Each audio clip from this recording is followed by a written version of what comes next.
So, a comment on my video called An Introduction to Shin Buddhism poses the following question. Is the long and short of Shinran's teaching the reliance on Amida Buddha because self-power will fail and saying the Nembutsu? Is that the entire teaching? Here's what I answered. I said, yes, you have it. Reliance upon Amida and saying the Nembutsu is the whole teaching. It is thus an exoteric teaching, meant for us all, not an esoteric one that is secret and meant for the few. Two caveats are as follows. You only have to say or mentally think the Nembutsu once with true entrustment to be, quote, saved, never to be abandoned. Any additional recitations are simple expressions of gratitude for the gift that has been given as a result of the power of Amida's primal vow. Also, it is worth reflecting on the aspect that even our faith or shinjin or entrustment is given to us by Amida. In other words, even that is not a product of our self-power. This way of believing helps eliminate the sense of pride to which we humans are so vulnerable. Pride that we may feel as it relates to an idea that we have been responsible for achieving some kind of attainment. So, what Shinran gifted to us, really, was an interpretation of the Buddhadharma that is supremely refined to the point of an articulation of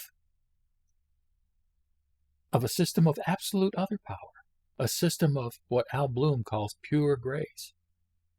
And what a wonderful gift to us, Venerable Dharma Master Shinran Shonin gave to us. That humble man in 13th century Japan who came through studying in the Tendai school. He studied on Mount High. He followed all the rigorous practices of a monk for years. I think from age 8 till, probably in his early 20s or maybe late 20s, I don't recall, before he encountered Honen. He left the mountain. He left the mountain because he couldn't perform these rigorous, arduous kinds of practices. He recognized in himself what his own limitations were, and thank goodness he found Honen who was preaching the Nembutsu teaching.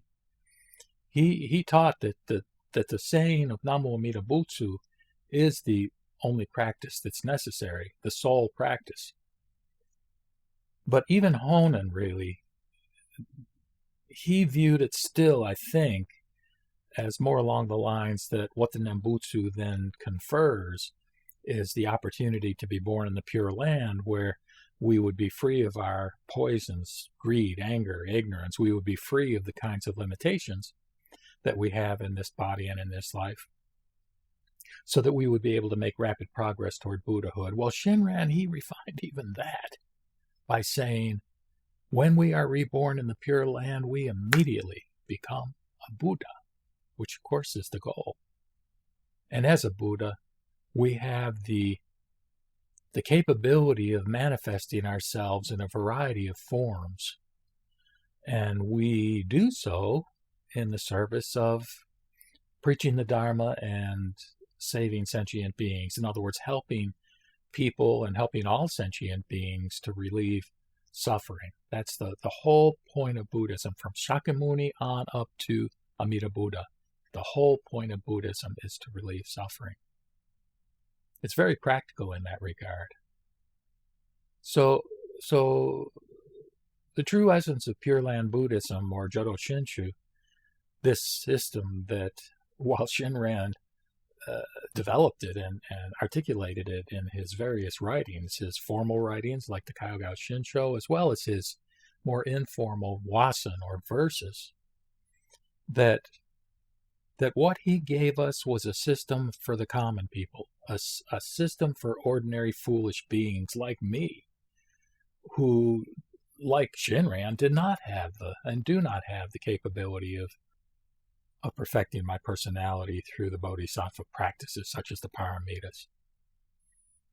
And for the ordinary person, we want an easy way. We want a way that doesn't involve that kind of rigor. And we say, well, is that a real way? Is it really a real way? Does it really work? Well, there's no worldview, no system that can specify in explicit, accurate terms what the nature of reality is. I'm going to harp on that one probably over and over, and I probably have already done so. So that this system that Shinran gifted us, it resonates. It resonates with the needs of people.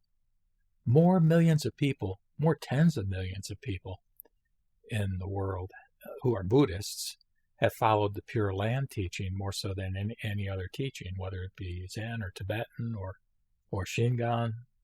And that's not to denigrate those other teachings, because those hold profound and wonderful elements and describe practices that are sublime. And if a person can try those and see what progress they make, I say more power to them.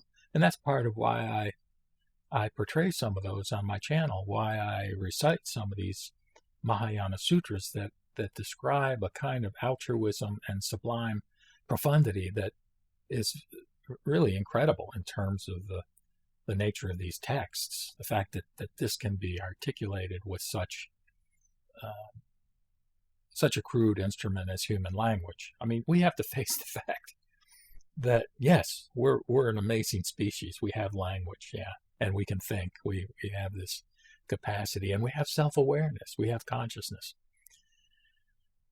But really, to be honest, how far along are we on the evolutionary sort of trail? Yes, it's been some number of, 200,000 years that our species has had the kinds of sort of biological equipment, if you will, that we have now, including our amazing brain, which is one of the most complex things, that, as far as we know, in the universe.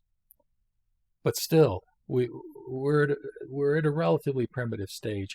How arrogant it is to think that we know everything in terms of our own understanding of it and our own ability to articulate it or describe it or use our language to characterize it. So language is limited, and we are limited. I am limited. And because I am limited, and because this teaching, this other power teaching, resonates with me as being true, I accept it.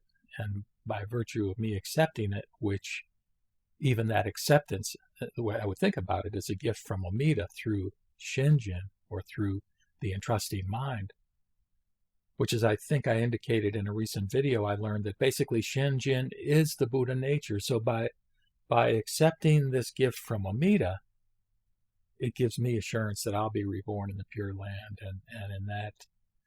and in that phase of my personal evolution, if you will, I will become a Buddha and be able to help others in a way that I just can't right now in this life and in this body.